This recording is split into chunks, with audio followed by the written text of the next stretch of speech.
Marco. Nagbababad. Marco. Si Marco, yung mga... Ikaw. Basta sa boy. Diba? Si Bryce, diba? Alam niyo ng 18 niya. Para siya may pinakamatagal na oras sa Boy talaga yan. Ito sila. Sa boy. Sabi namin si Clifford. Yeah, Bryce na si Paano natin malalaman? Never pa sumama sa... Kaya nga eh. Pati pa naman dito. Never pa sumama sa outing si Clifford, guys. Wala, kasi naligo. Ako yung pinakamatagal swimming today. Ikaw, Bryce. Bryce! Tayo, Gusto si boy. Ran and Bryce. Si Clifford. Clifford. Si Clifford. Basta boys. Clifford. Kung trip niya maligo. Si Ashley. Bakit mag-swimming siya naman?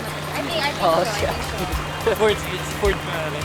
Ay, siya. I mean like, hindi ko alam sa kanila kasi ito pa lang.